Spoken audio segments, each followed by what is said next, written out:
Hello everybody and welcome to this video. In this video I will introduce you with different methods in specifying and estimating models in EQS. So this is our first slide, and in this slide you can see different methods in building and estimating models in EQS. Basically there are three methods.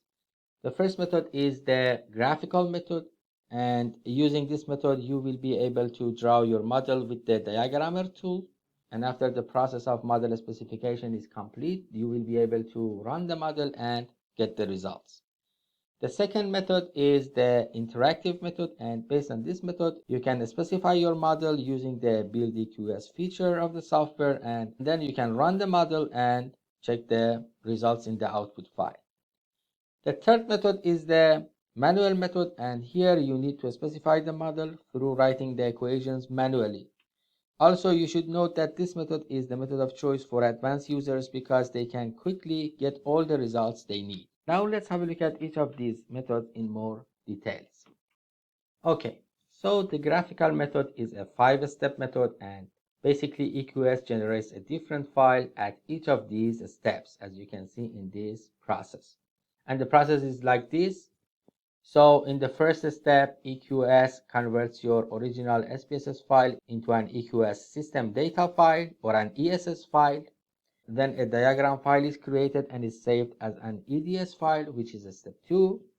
In the next step, the information contained in the diagram file is transferred into an EQS model file or an EQX file, which is step 3.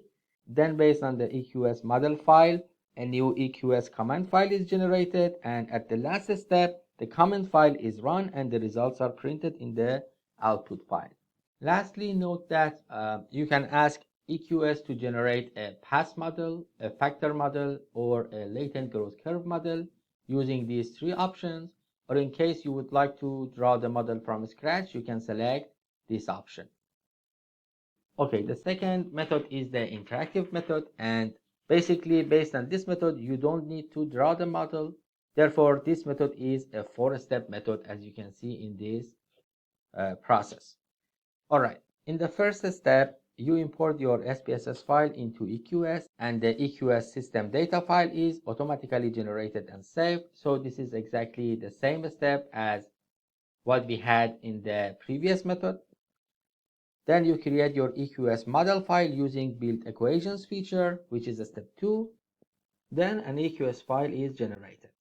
Also note that basically EQX and EQS files contain the same information, and the only difference between these two files is that EQS files can be directly edited in text editors.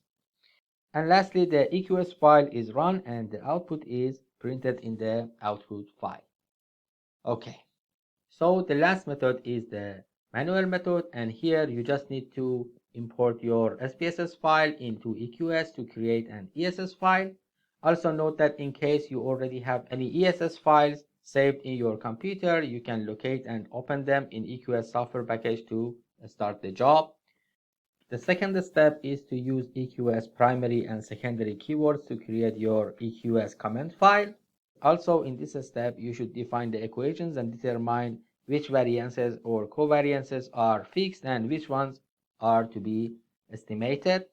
And finally you can run the EQS command file to see the results printed in the output file. In the next video I will give you more details about EQS command files, and then we will be ready to start specifying and estimating our first model in EQS. Thank you very much for watching.